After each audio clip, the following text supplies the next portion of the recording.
When I'm out photographing, I never try and hide who I am or what I'm doing. I have quite a big camera, I have a flash gun on the camera. I just wander around and photograph who I see. When I started in photography, black and white was the dominant medium. And I think it must have been when I was 13 or 14 when I first got the serious photography bug. After I left college, I moved about 3 to 4 years later to a small town called Hebden Bridge, which lies between Bradford and Manchester. And in particular, I looked at things like small nonconformist chapels very slowly and quietly closing down. And I picked these out as being a way of looking at very traditional aspects of life in England at the time. I came from a very middle-class background, so I think the idea of connecting with a community in a different way to what you have from suburban Surrey was such a contrast to me, and therefore it was very appealing.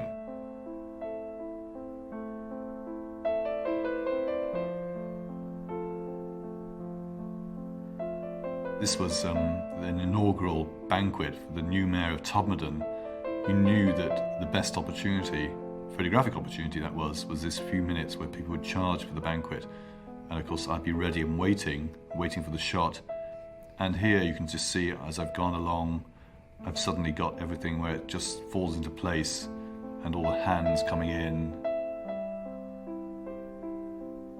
And I suppose the thing that makes this is this guy carrying a pork pie in a cupped hand, and the awkwardness of the cluster of people on the left as a woman tries to get out and the other woman tries to come in.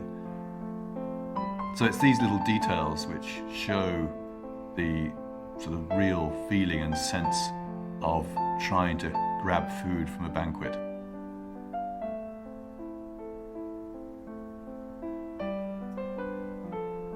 Later on, I decided that I would start shooting in colour and go up a format. And when I started doing colour in '82, I never did black and white again.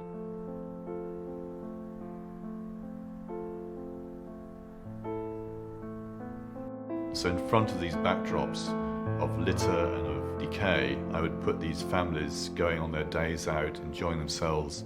And what I found interesting, of course, was the juxtaposition between the foreground people and the background and things falling apart. Of course, the most productive days were the busiest days, where there'd be more litter, there'd be more people. This meant I had in front of me all these scenes of chaos and queues and people very desperate to get a burger and a drink. And it just meant that I had access to that sort of point of vulnerability that I'm always looking for to sort of show the poignancy of what's happening in society. In the mid-'80s, I did a whole series of photographs about British people going to France to buy very cheap beer and duty-free items. This is Ocean Hypermarket in Boulogne. There was such demand for beer that sometimes it would actually run out. So people would literally be quite desperate to make sure that their trolley would be full before they got to the checkout. You can see here I'm wandering around, and then suddenly this woman comes along and pulls out the Stella Artois. And I like the expression on her face, a mixture of sort of despotism and heroicism. She's so desperate to get hold of her beer, it saved her life by grabbing it. You can see it's slightly off tilt, and this is just to give an emphasis of the disorder and the dysfunctional nature of being in a hypermarket when it's completely chaotic. I think it's important now to look at aspects like the wealth of the Western world rather than just the problems that we find in the Third World, and indeed wars and famines and such subjects, which are more traditional subjects for photographers. But I'm a very big hypocrite insofar that I'm making things and objects which become part of the thing that, if you read my photographs carefully, I'm preaching against. So I love the fact that my work is surrounded by hypocrisy and prejudice and all these things that people don't expect photographers to be pursuing.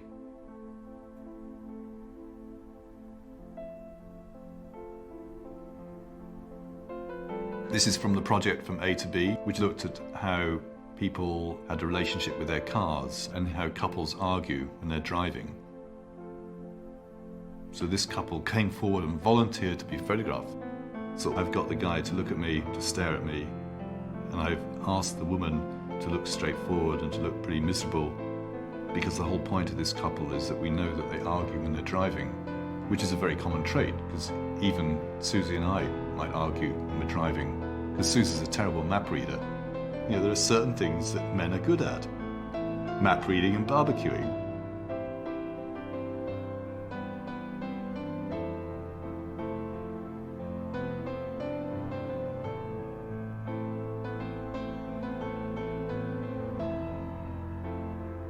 The idea of boring is really fascinating, and in the world where we're given more and more distractions, more and more things to look at and to keep our attention scanned, which is getting less and less, the idea of something being boring for the sake of it is very appealing to me.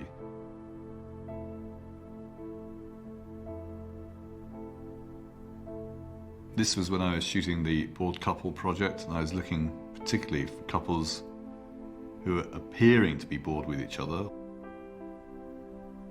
And the idea behind this was this notion of what a bunch of lies photographs are, because we look at couples, we assume they may be bored, but we don't know if they are at all.